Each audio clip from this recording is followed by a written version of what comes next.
My chiropractor does more than just help me. You know what's a real kick in the ass? Slipping a disc while trying to open a jar of pickles. No, seriously, a jar of freaking pickles. One second I was in my kitchen, trying to be all domestic with my little sandwich setup, and the next, pop! My back spasmed. I dropped to my knees like I'd been sniped, and the pickles rolled away like they were escaping a crime scene. Cut to now. Me, lying face down on a leather-covered table that smells like antiseptic and peppermint oil, wearing nothing but a paper gown and a growing sense of regret. I don't believe in chiropractors, I told my best friend. They're just glorified bone jugglers. And yet, here I am, bones juggled, pride wounded, back totally screwed. The door opens behind me with a soft click. "Paul?" a voice says, smooth, deep, and way too confident. "I'm Dr. Charles Lennox. You must be the emergency pickle incident." I groan into the table. God, word really gets around, huh? I get the full story on the intake forums, but don't worry, I've seen worse. One guy threw his back out sneezing during sex. I lift my head just enough to glance back at him, and instantly wish I hadn't. Because Charles Lennox is, well, let's just say if this were a movie, he'd be played by some jawline-blessed, green-eyed, blonde-haired heartthrob with hands that look like they were sculpted for sin. Tall, lean, sleeves rolled to the elbow, forearm flexing as he flips through my chart like it owes him money. Yep, I'm definitely in trouble. "Let's see what we're working with," he says, stepping closer. "Any sharp pain down your legs? Tingling?" "Only in very specific areas, but I don't think that's what he means." "I'm good," I lie, "just tenderized." His hands laid on my back, warm, strong, and far too confident for someone I'd just met, and I nearly jump off the table. "Easy," he murmurs, leaning down just enough that I can feel the heat of his breath against my neck. "You're safe here." Safe. Sure. Except every time he presses down along my spine, I'm very aware that my entire body is on high alert. My brain is screaming, "Professional!" but my skin is busy memorizing every single place he touches. This is so not just about my back. "Relax," he says, his fingers pausing my lower back. "You're holding a lot of tension." "Yeah, Doc, that's what happens when a hot stranger starts whispering sweet nothings while kneading your ass." I grip the sides of the table, trying to focus on literally anything else. "You okay?" he asks, his voice suddenly softer, gentler. I nod into the leather cushion. "Yep, great, super relaxed. I love having my vertebrae fondled by someone who looks like they walked out of a Calvin Klein ad." He laughs, a low rumbling sound that settles right in my chest. "Thanks," he says, "but I'm more of an Armani guy." Jesus, kill me now. And just like that, I realize something horrible. I'm not going to survive 6 weeks of this. A few weeks later. It's been 3 weeks since my first appointment with Dr. Charles Lennox, aka the man who cracked my spine and awakened something entirely unprofessional in me. At first, I thought it was just a fluke. Like, sure, he's hot, stupid hot. He's got that easy smile, the kind of laugh that makes you forget what planet you're on, and hands that could probably broker world peace if given the chance. But it was just therapy, right? Except now, I find myself looking forward to these sessions a little too much. Like, I shaved this morning in case he gets close to my neck, kind of much. And, okay, maybe I started wearing tighter shirts, and maybe I arch my back a little more dramatically when he adjusts me. Sue me. "You're getting better," Charles says today, his hands sliding under my t-shirt to check something I'm sure is very medical and definitely not just an excuse to touch me. "Guess that means I'm done here," I say, already mourning the loss of his hands on my body. He hums, fingers pressing gently into my lower back. "Not quite. You're still tight." "I could have told you that," I mutter, then immediately regret it. His hand pauses. "Oh?" "No, Nope, ignore that, I say quickly. That was not an invitation for flirting, unless you want it to be. I mean, shit. He chuckles, warm breath brushing the back of my neck. Paul? Yeah? Relax, he says, fingers still working magic across my spine. I'm a professional. Sure, a professional tease. The worst part is, he knows it. Every week the banter gets bolder. Every touch lingers a little longer. Today, his hands are slow, deliberate, like he's taking his time learning every inch of my back. His thumb dips just under the waistband of my pants, accidentally, of course, and I swear I stop breathing. You always tense up when I touch you here, he says, and I can hear the smirk in his voice.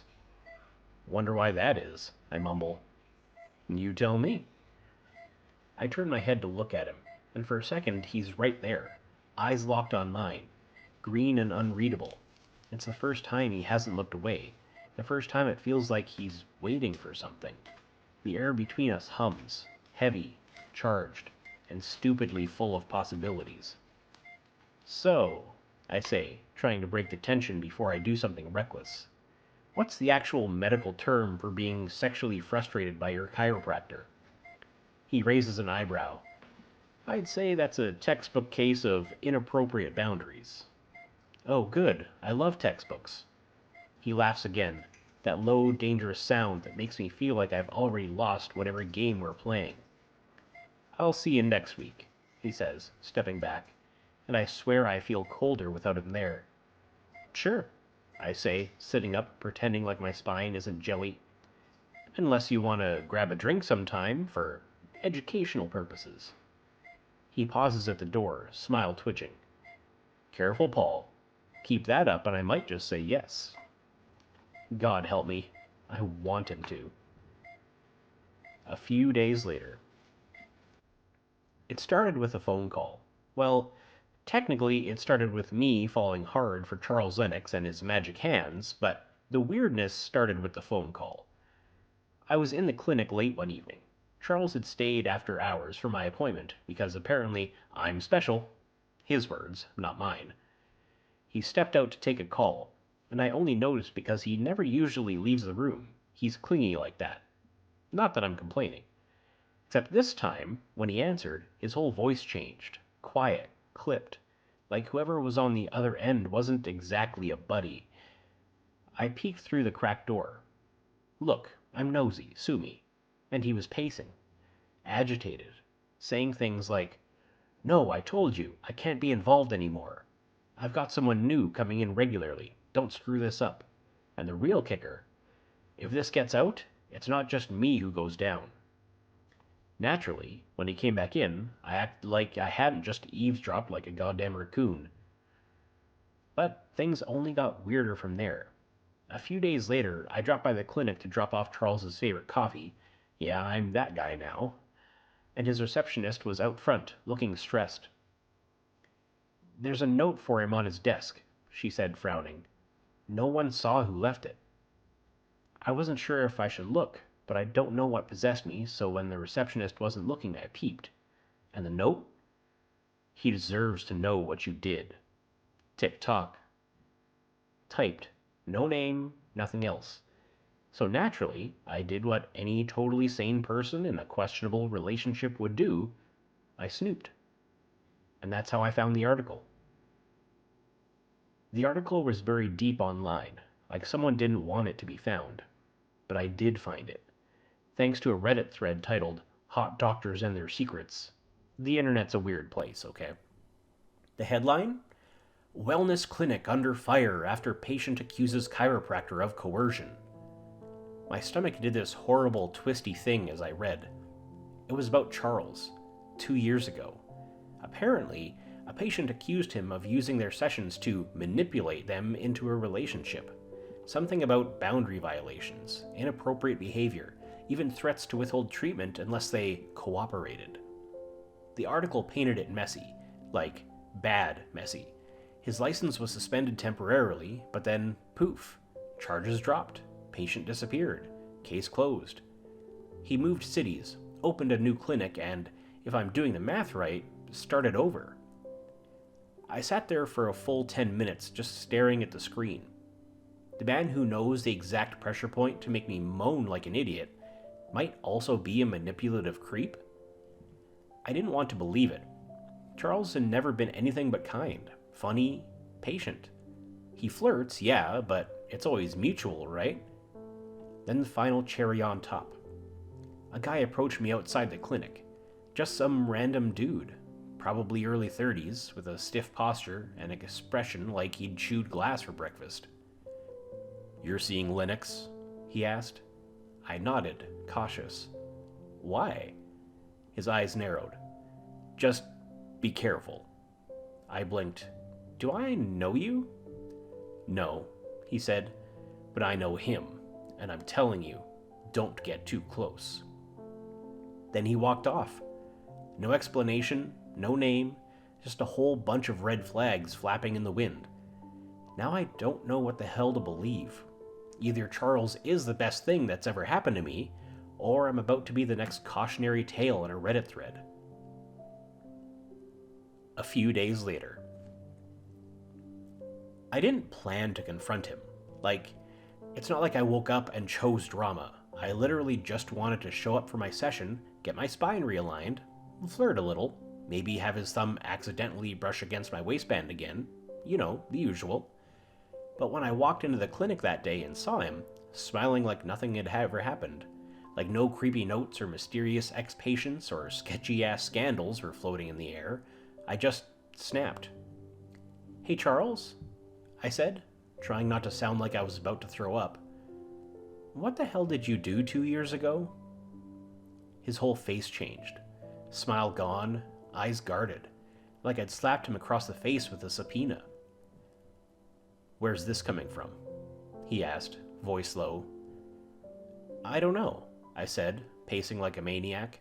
"Maybe from the note that said TikTok, or the guy who told me to be careful, or the article that says you coerced a patient and then skipped town like it was no big deal." He closed the door quietly, like he was afraid someone might hear, which, let's be real, made it worse. "You shouldn't have looked that up," he said. "Well, you shouldn't have hid it," I snapped. "Do you have any idea what it's like being with someone and realizing you might not know them at all?" He looked like he wanted to say something, like he was right there on the edge of telling me everything, but instead, he turned away. "I can't talk about it," he said, voice tight. "Why not?" "I just can't. That hurt more than it should have. And I'm not proud of it, but I just left.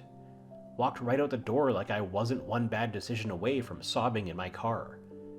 I didn't know what was worse, thinking he might be dangerous, or knowing he didn't trust me enough to tell me the truth.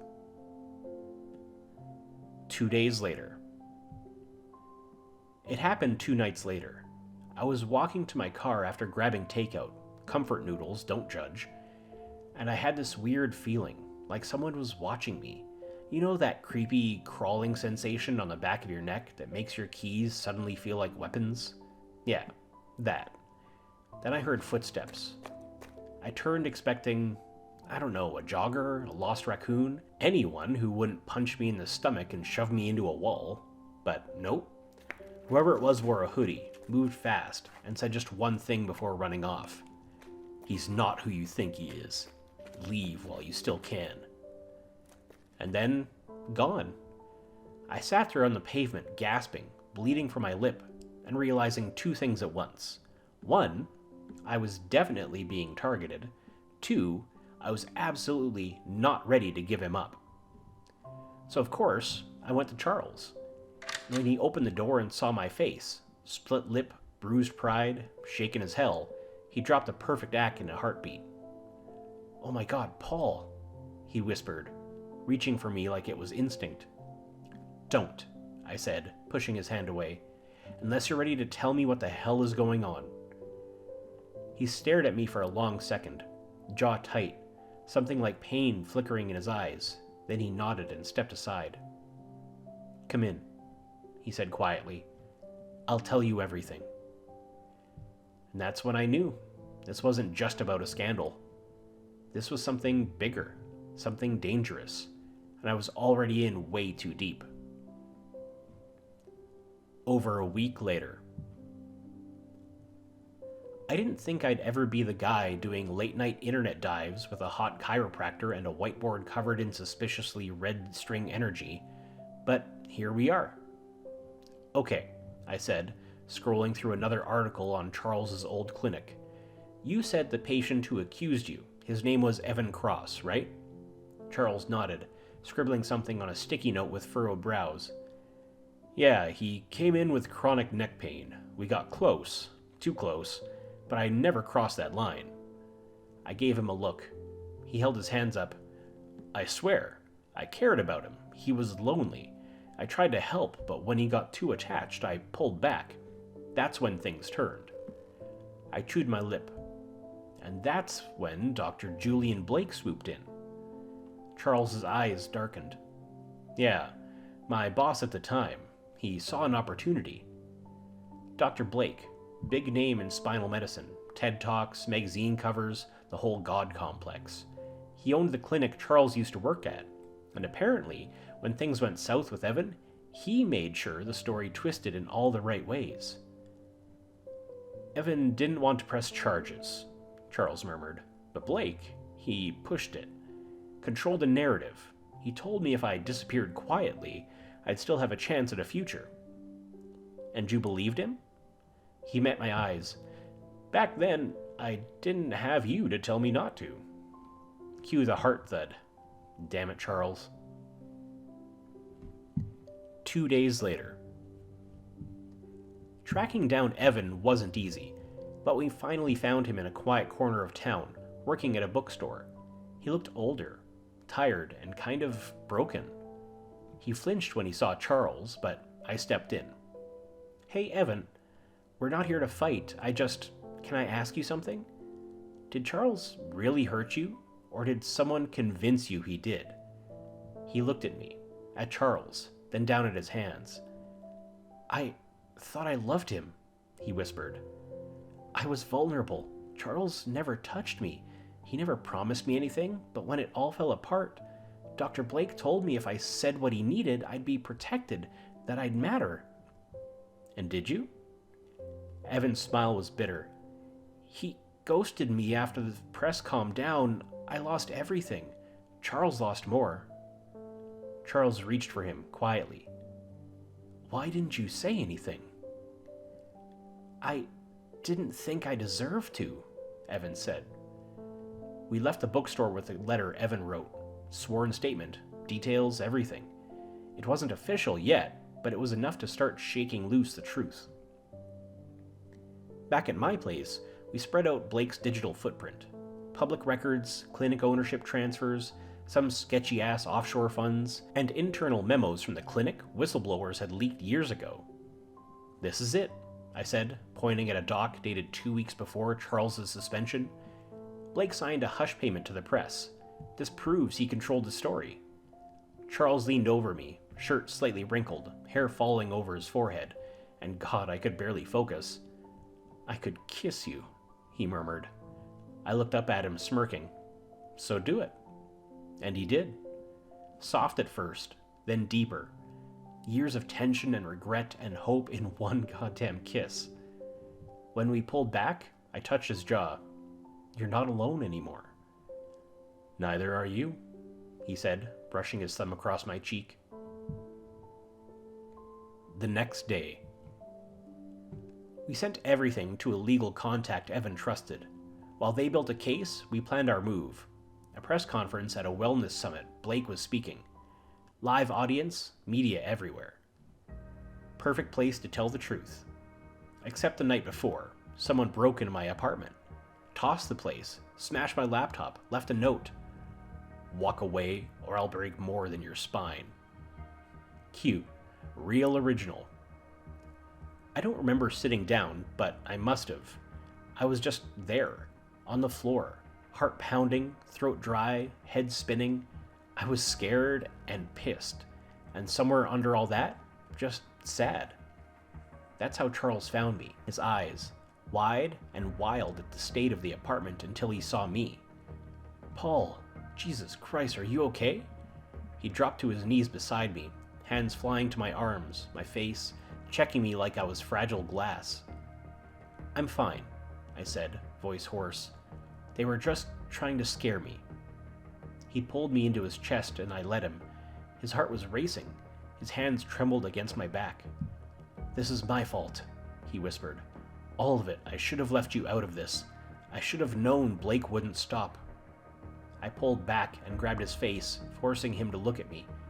"Stop. Don't do that. This isn't your fault, Charles. You were used. You were hurt, and you didn't deserve any of it." His green eyes were glassy, and for a second he looked so damn young, like the weight of everything was finally catching up to him. "I thought if I ran long enough from it, it would go away, but it just followed me, and now it's hurting the one person I—" He stopped, swallowed. "The one person I care about more than anything." I blinked. "Charles, I love you." The words fell out of him like they'd been sitting on the edge of his tongue for weeks, desperate and honest and stupidly brave. I stared at him, heart doing that weird full-body jolt. "You what?" He laughed once, shaky and miserable. "I know. I shouldn't say it right now, not while everything's blowing up, but I need you to know. Before I go to the police, before I take the fall for this, no." I grabbed his hands. "You're not doing that. You're not sacrificing yourself for him. We're going to finish this together, like we started." "But you think I'd let you walk away after saying you love me?" I leaned in, forehead to forehead. "Because, spoiler alert, Charles, I love you too. You drive me crazy. Your life is a mess, and I don't know when the hell this turned into something real, but it did, and I'm not walking away." His lips were on mine before I finished the sentence. It wasn't soft, it wasn't gentle. It was everything. Rage and fear and love tangled into one desperate kiss that made the world spin. When we broke apart, breathless and buzzing, I held his face and said, "We're not hiding anymore. Not from Blake, not from the press. We're going to end this." And for the first time since this nightmare began, I saw something new in his eyes. Hope.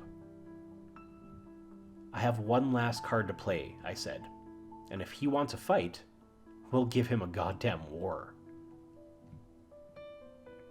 A week later. The Summit Ballroom was full. Charles and I walked in with Evan, our lawyer, and one flash drive with every piece of evidence.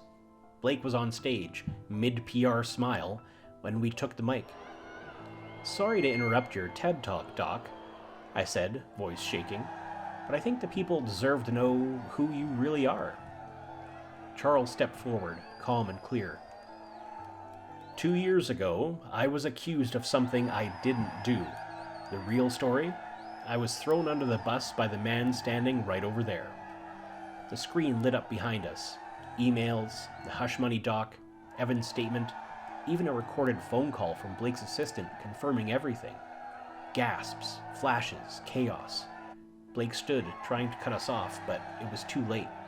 Security moved in, reporters swarmed, Evan cried.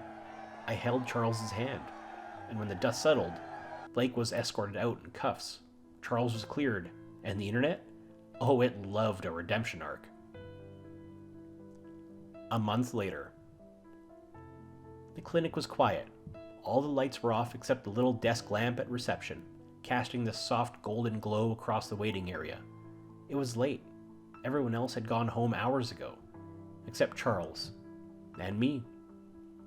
I was leaning against one of the treatment tables, sipping from a bottle of orange soda because that's all they had in the vending machine.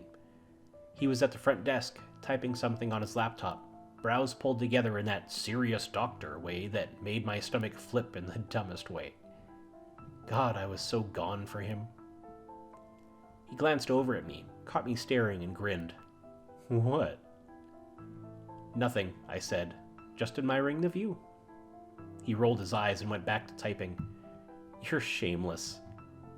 Not denying it, I smirked, setting my drink down. It's wild, huh? A month ago, this place was basically a crime scene, and now look at you. Clean slates, new patients. You didn't even get arrested. I'm almost disappointed. He laughed, really laughed, head thrown back a little. It was the best sound in the world. I still can't believe it sometimes, he said, quieter now. I thought I'd lost everything, but now I get to start over. I walked over to him, slid behind the desk, wrapped my arms around his waist from behind. He leaned back into me without even thinking about it.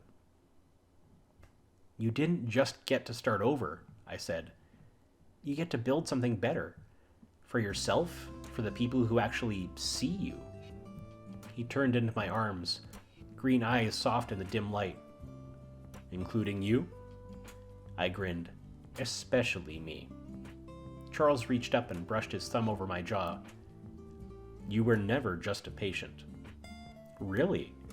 Because I remember a very specific spinal adjustment where you nearly made me moan. He laughed again, blushing just a little. That was strictly medical. Mm-hmm. I leaned in, letting our foreheads touch. So, what now, Doc? Now? His voice was a low rumble, warm and full of something that made me shiver. Now, I get to kiss you without worrying who's watching. And he did. Slow and deep, and God, finally, no more hiding. No more danger, just us. Two idiots who somehow found something real between crooked spines and scandal. When we pulled back, I raised an eyebrow. Guess I'll have to keep coming in for checkups. Charles smirked, his hand sliding to the small of my back. Only if you want me to put my hands all over you again. I grinned. That was literally the plan. We stood there a minute longer, holding each other in the quiet, in the calm after everything. And for the first time in a long time, I wasn't waiting for the other shoe to drop. I was just happy, in love, and definitely never skipping another appointment. Conclusion. 2 years ago, I walked into Charles's clinic with a bad back and zero belief in chiropractors. I left with a crush on the hot doctor who cracked more than just my spine. Now I'm in love with my chiropractor, living with him, and possibly headed towards marriage, if he ever stops giving me flirty spinal adjustments long enough to propose. What started with one very questionable crack, and an even more questionable smirk, turned into late-night stakeouts, life-threatening secrets, and somehow, the best damn love story I never saw coming. These days, life's quieter, well, except for his snoring and my refusal to fold laundry, but it's ours. And every time he pulls me close and says, "You're due for an alignment," I grin and think, this is it. The chaos, the kisses, the checkups. I wouldn't trade a single second. The end. Have you ever had a crush on any of your doctors? Thanks for watching. Consider subscribing to become a part of our Rainbow Force and stay wholesome.